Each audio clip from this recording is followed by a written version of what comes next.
What's up, guys and gals, and welcome back to Dead in Vinland. My name is Splattercat. Happy to have you here as we continue to check out this follow-up to Dead in Bermuda.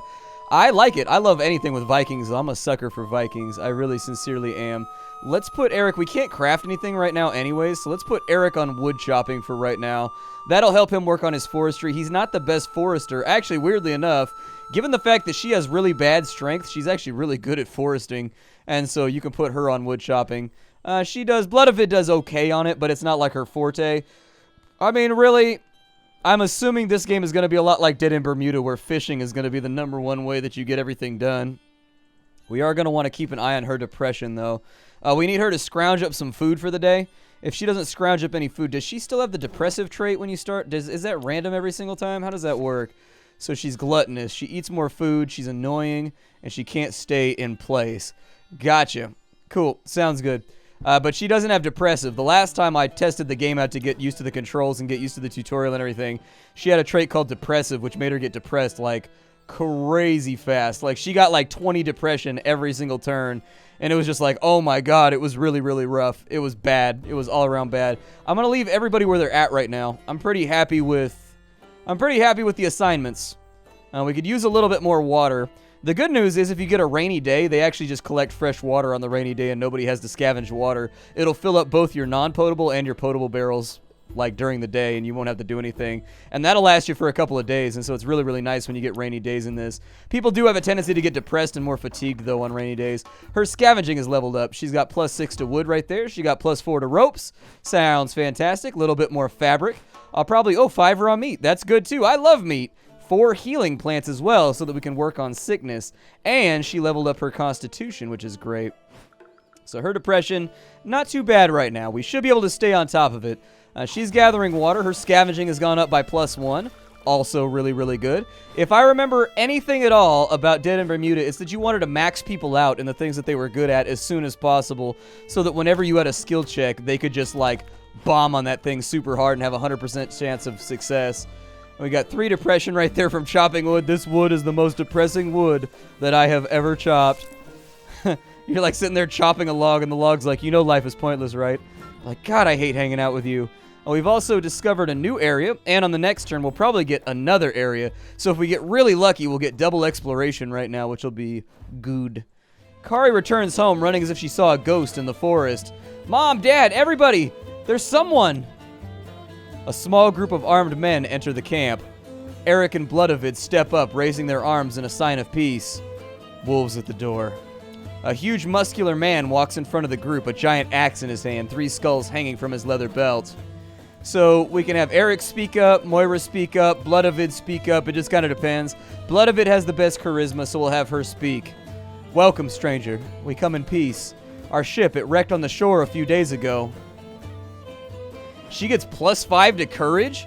That's a huge level up. I see who's in charge here.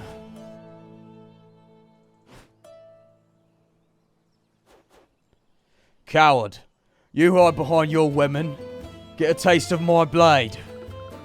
No, I am depressed by the words that you have thrown at me. My family has lost respect for me because I allow my wife to speak. As he says these words, he swings his axe with fury, wounding Eric. Everyone charges into battle. Ouchie.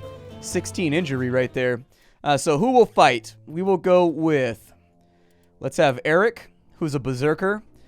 She is a shield maiden, if I remember correctly. She's a witch, so she has mostly buffs and debuffs. So basically, she's a shield maiden. He's a berserker. She's an archer. And it just kind of depends what you want to have. I'll put her in for right now. Even though I do think the witch actually has a lot of tangible benefits in combat. So everybody starts out in the back line, unfortunately. We're going to have to fix that. So he's going to stab out. He does 3 damage with a crit. And we took 3 damage right there. And we got a debuff, which is going to lower our initiative. It's going to be our archer's turn right now. So the basic way that combat works, I know this game has a very busy UI and it takes some getting used to, but really just think of it as Darkest Dungeon. You have a back line and you have a front line. You can only do certain attacks from the front line. You can only do certain attacks from the back line. In addition, you can move in between those two. Certain attacks will only target the front. Certain attacks will only target the back. She's an archer, and she has 6 AP.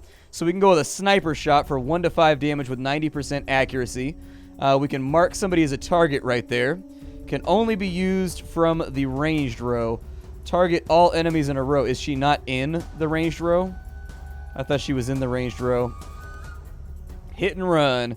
So she can do 3 damage and move to the back row if she wants to, or she can go with You're Next, which lowers damage resistance, dodge. Yeah, do that. Lower everything that he has going on right there. Mark him real fast.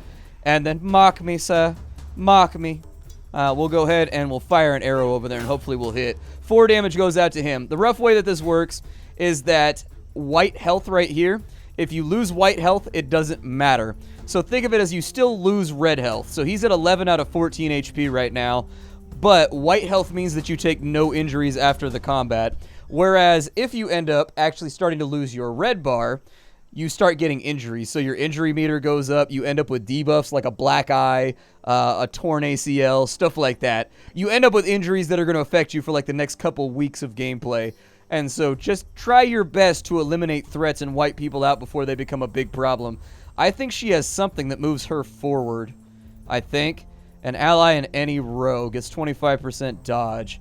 She's got 5 AP. Shield bash. Does that move her forward though? It lowers that guy's AP. We can guard somebody and give damage resistance. We can taunt somebody and that'll move her to the front. Yeah, go ahead and taunt somebody and move to the front row. So there's 3 damage out right there. Oh, that moves him to the front row. I thought it moved me to the front row. And so our first enemy falls right there. Hopefully this attack does not go to Eric. If it does, oh shit. Well, Eric's about to have a rough day. Eric's about to have some pretty serious problems. He's going to call in focus on himself. Okay, that's perfectly fine. Eric's all ready to go. We're going to go with a Berserker attack with Eric. And so 6 damage out right there. Berserker attack is kind of a risk versus reward attack because it does 1 to 8 damage and it has a high chance of crit. So you never quite know how much it's going to hit for. He's also going to bull charge right there to get to the front row. And so there it is. He moves up to the front.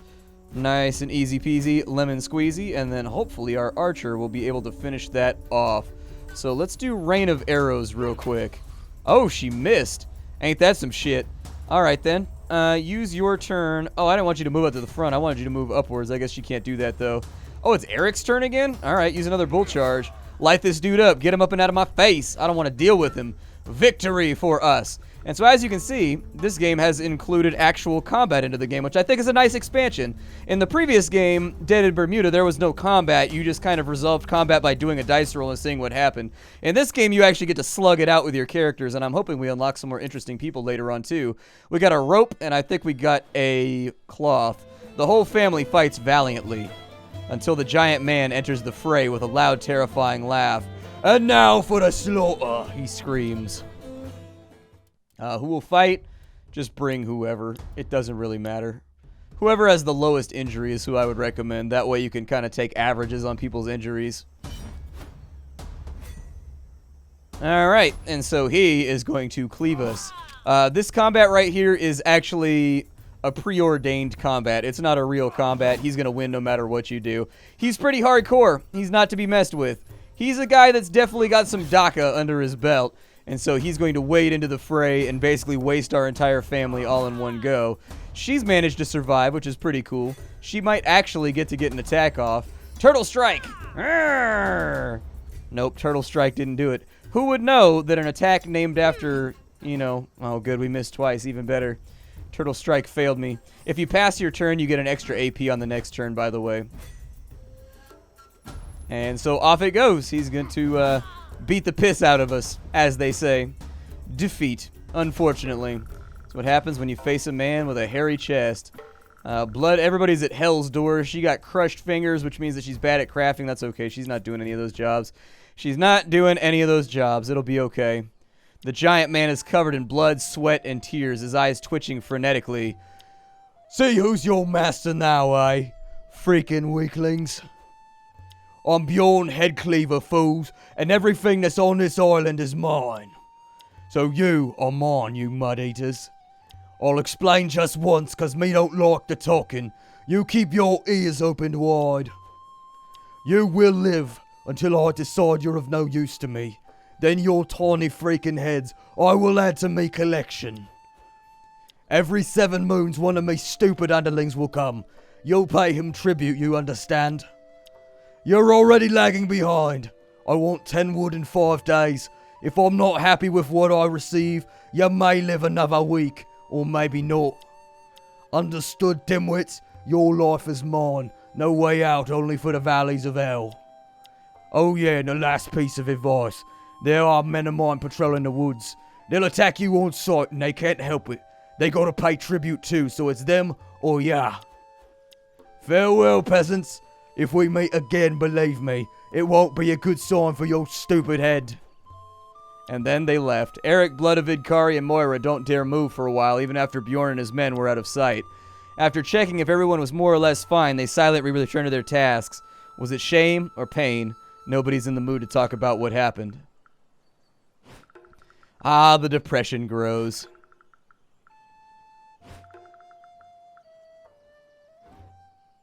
So mean. Like, why you gotta roll into somebody like, I'm just out here trying to camp. Just out here trying to have a good time. And you gotta roll into my camp and bust everything up, man. What a dick. What a douche. We do need to boil some water right now. So let's take care of that. I'm gonna boil off pretty much as I can. I see no reason not to. We're actually out of potable water right there, so that's okay. We also have a new area that we've explored, so let's go check it out. There's a berry bush, so we can inspect the berry bush. Not the Gary bush. The Gary bush, completely different bush. Its name is Gary. He's a nice guy, although if you let him, if you show too much empathy, he will tend to stew in his own misery a little bit, so watch out for the Gary bush.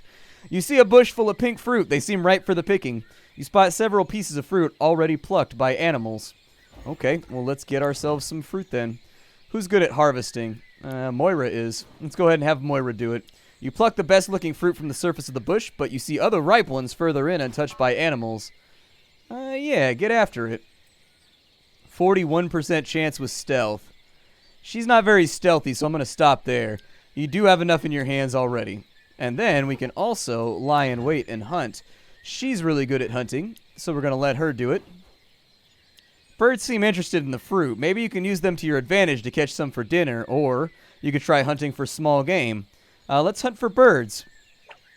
80% chance isn't bad. If we fail that, I mean, it's like, well, the fates are just conspiring against us. You hide in the bushes waiting for a bird to come in and peck at the fruit. A beautiful bird lands on the bush. You take aim and ground. It falls dead and still has a fruit in its beak. So we lost an arrow right there. But we got 4 raw meat, which is great. And then we also ended up with +4 fruit. And so as you can see, exploring does have an important function in this game. It lets you find like random things that help you solidify your stockpiles. I'm going to suggest that we fix the shelter a little bit. Like maybe not like a ton, but it just seems like a good idea to me to keep things all nice and taken care of. Other than that though, let's go ahead and pass this. She's going to continue scavenging from the wreck, so there's 6 more wood. There's 4 more ropes. We got 2 more fabric, which is fantastic. 6 cheeses, which is a non-perishable food. We got Band-Aids in case you got any injuries. Her fatigue is going to go up ever so slightly. Her depression is not in the best place right now. We should probably deal with that sooner rather than later. A little bit more fresh water to be had on that side. No level ups, so that's, you know, it is what it is. Chopping wood, his forestry has gone up to 40. We're up to 28 wood right now, which I think is a good place to be. His depression creeps up ever so slightly. And then for Myra, she's going to, I think, uncover another zone right now, which gives us an axe. Yeah, there it is right there. It gives us another event to participate in while we try to get things done. Her fatigue, however, is starting to become a problem. She's explored that area right there. So let's go ahead and see what's inside of it. A wheat patch. Okay, yeah, inspect the wheat patch. Wild wheat is growing here. Its vibrant gold color promises tasty grains. Well, I love tasty grains. They keep you regular, too. She's good at harvesting, so we'll go ahead and send her out on the harvest. You search for the best-looking sprouts to bring back to camp. You grab a fistful of wheat and carefully cut the wheat at the ground, and once you have enough, you tie the bundles into sheaves. So there it is. We're all sheaved up. We've got 6 wheat. We can also do that. Oh, we got 5 wheat seeds as well, so I assume there's going to be some farming or something that takes place pretty soon. Go ahead and harvest again. I see no reason not to. Her fatigue is a little bad. She's getting kind of to the danger zone right now. Yeah, have her do it. So there it is. We got a few more sheaves right there. 6 more, and some more seeds, which is great. We can also hunt the patch, which we will do. She is very, very good at hunting, so we're going to let her do it. The tall grass is the perfect spot to hunt for birds and small rodents. Let's go ahead and lie in wait. And there it is, another success. You find the perfect spot to hide in the wheat patch. You're rather comfy and undetectable. You wait for hours, but nothing moves. You wait so long that you end up falling asleep. Maybe you were a tiny bit too comfy. Well, that's good. She got some extra fatigue off, though. I'll take that. You woke up by a small rodent climbing over your face to reach the wheat. Praise the gods for your luck. You catch him and break his neck. Well, apparently rats out here have all kinds of meat on their bones, so we ended the day not in too bad of a situation. Not in too bad of a situation. Tomorrow we'll probably rest a little bit, but other than that, I don't have any other real complaints. I would say to boil off some more water, just so the supply is nice and rounded out. Yeah, that's fine. And then we'll end the day.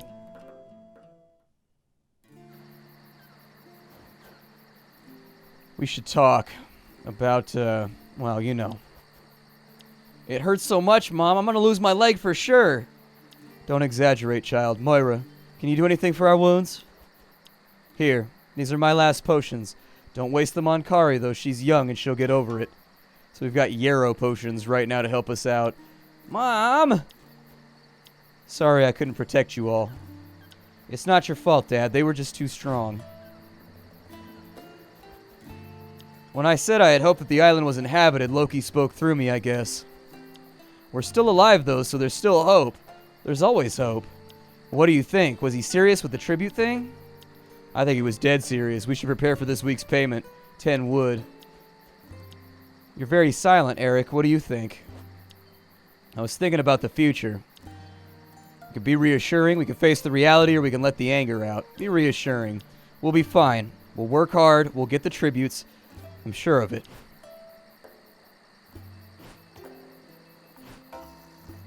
Apparently he got a skill called renouncing. I don't know what that does. We'll have to look it up in a minute on his character sheet. Yeah, another ray of hope. Hopefully we'll find that. Maybe we'll find some helping hands on the island. Or another foe. But I agree, we should definitely explore the island and find some help. I fear that on our own, we are easy prey. Yeah, you said it, Mom. Tomorrow I'm out of this damn camp. Okay. And so for her, we're definitely going to have to work on her tiredness. We'll see how much tiredness we get off tonight from some of these people, but... So we have dehydrated 2 over there. Go ahead. Give her 2 water to see what happens right there. We're going to play with the 90 percentiles right now and hope for the best. And it looks like the daughter didn't end up getting dehydrated. So she got... Oh, she got rid of both of hers. Fantastic. And there it is. Nobody in the family is dehydrated now. We got lucky with our dice rolls. We also have to share food at the moment. Everybody is 16 hungry. We do have cheeses right now. I would use cheeses on anybody that's not over... So let's use meat on anybody that doesn't have 16 sickness. So there we go. That keeps the hunger down. He's a bit more sick than everybody else. So I'll use berries on him. Trying to keep the sickness meter down. There we go. Perfect. And that looks great to me. No reason to mess around with anything else. Our food will go rotten tonight, though, which is the downside. So he's got a headache from his illness level. Bummer. Fatigue has gone down slightly on people. I think tomorrow... So we lost 3 food right there and 1 fruit, unfortunately. So we have rotten food. I think you use that as fertilizer, if I remember correctly, when you start farming or whatever. I don't know. I haven't played the game that far, but that's what I assume you would use it for. We've got night effects, so fatigue is better, so that's good. Fire intensity is a little bit worse, though. So what I need to do is anybody that's tired needs to spend some time inside the relaxation shack right there, not doing anything. He's not that tired. My suggestion would be that with the 26 wood that we have, let's put him back over here, and let's figure out a new crafting recipe that we can work on. So we have a rest area. That's going to cost us 5 wood and 5 of our cloth. However, it gives us a place where we can sleep during the day, which is going to work better than our normal shelter. The other idea is that we have a Tavern. The tavern allows people, if you send in pairs, they can talk and they can get rid of their depression, or they can drink beer to get rid of their depression by themselves. They can just, like, drink alone. We have a harvesting camp over here as well. That'll allow us to gather fruit. So, might be a good idea as well. Let's start with the cheap stuff. I'm going to go with the lumber camp for... I'm sorry, with the... I'm going to go with the rest area for right now, since it costs a cheap amount of stuff. He's got a headache, which means we should probably use an item on him to get rid of that. What does a Euro potion do? Minus 20 to injury. Magical material that can be placed on a wound to make it heal faster. I'm pretty sure he has a wound trait. Is that a sickness trait or is it a wound trait? To be healed by using an item or by using a medical tent. Renouncing lowers... That's a negative, huh? Interesting. And that lasts for 8 days. Okay. Headache for 5 days. Good lord, that's a hell of a headache, man. That's a no-joke headache. He has less XP gain, and his mental skills go up slower.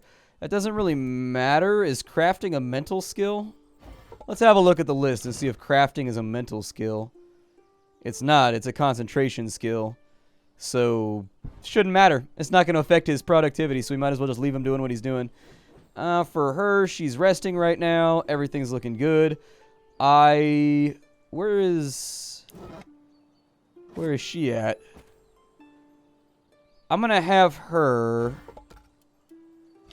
What is she good at? Everybody's got injuries right now. Maybe I should throw some Euro potions on people. There we go.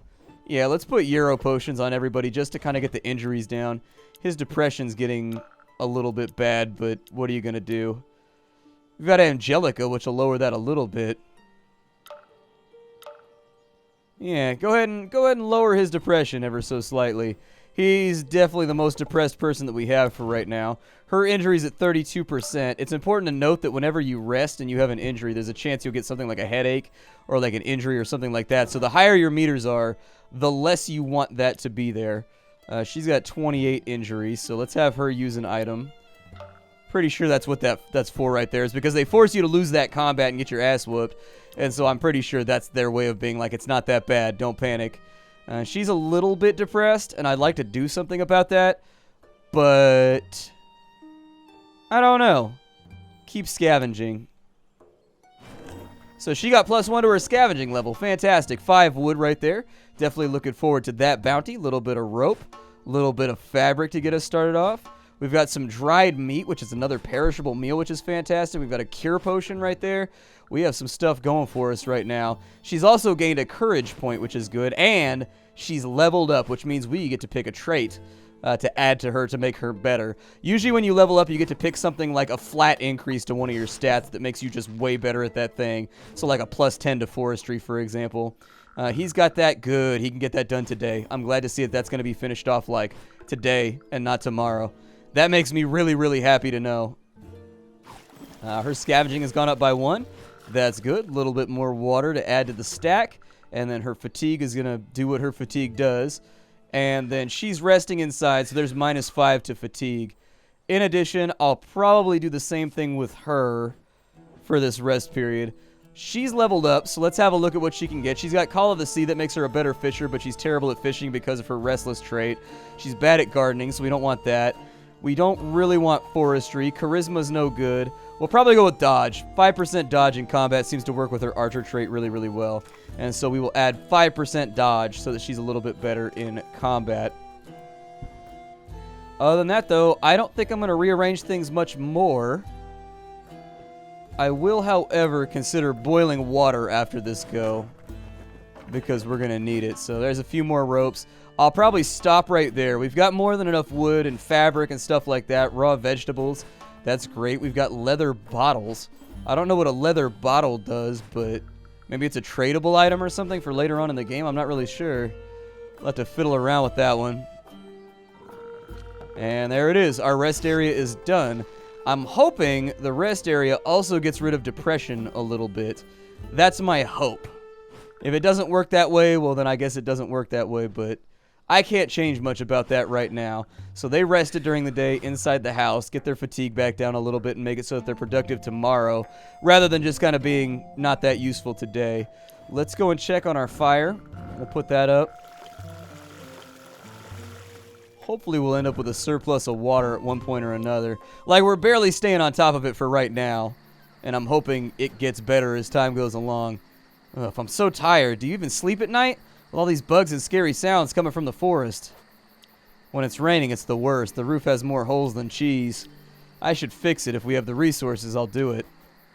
We arranged a comfy bed if you want to take a nap during the day. If you're too tired, I prefer that you nap a whole afternoon instead of doing work badly. Yeah, a good nap is all I need.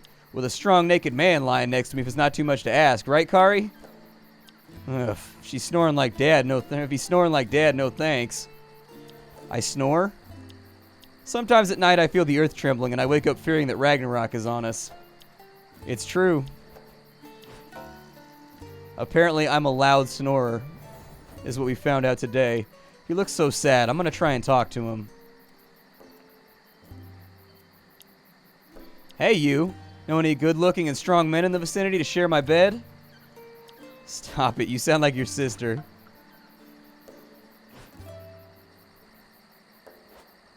She seems to have adapted to the situation quite well for once. She puts a brave face on, but I'm sure she's shaking inside like we all should be. She's tough. It's in our family's blood. We never surrender. Damn, the amount of courage this girl is getting. You won't surrender either, my strong Viking man. Never, as long as I have you and Kari. Well, there you go. Let's handle our allocation of stuff that we've got to give to people here. Our stoof. 3 people got dehydrated, so let's share the load here of water. Perfect. Okay. We struck out right there. We struck out right there. On a 90%, we sure seem to be getting bad luck a lot of the time. We sure seem to be getting bad luck. So that'll give you depression, I guess, eating raw stuff. Okay. I will more than likely... I'll throw meat at anybody that's not that sick. Like, if they don't have a whole lot of sickness points, we might as well just kind of go in like that right there. And then as their sickness gets worse, we'll deal with it. But for right now, it actually looks like the sickness gains aren't that bad. In Dead in Bermuda, that was a killer right there. Like, in Dead in Bermuda, it was really rough eating raw food. And you didn't have a choice but to eat raw food for, like, the first half of the game. And so it was a big problem dealing with sickness. People were in the medical tent, like, all the time in Dead in Bermuda. I don't want people getting more depressed. So anybody with a higher sickness... Oh, never mind. Somebody's got to get depressed then. Kind of is what it is for right now. Hopefully napping will take off a little bit of depression. I'm hoping. I'm trying to save our perishable food, though, for when we really, really need it. Alright, so our traits effect. His fatigue goes down ever so slightly. Everybody else... Oh, well, there you go. Everybody lost some fatigue. I'm glad that we had them nap yesterday. That's going to allow us to be a bit more productive today. And so I could put people back on exploring and stuff like that, and it should work out all right.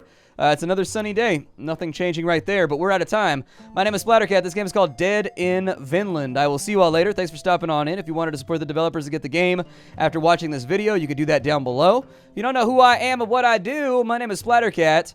I show off indie games and sift through the pile of titles coming out every single week so that you don't have to. It's my pride, my joy, and it's the thing I love to do. I spend a lot of time looking through these games, and so I hope you guys like them. If you like the video, don't forget to leave a like on it. That's the best way to let me know that you were engaged and you were enjoying this and you want to see a little bit more of it, and it helps me out as a content creator. It helps me stay in business. I will see you all later. Thank you for stopping on in. Hi, do everybody, and farewell.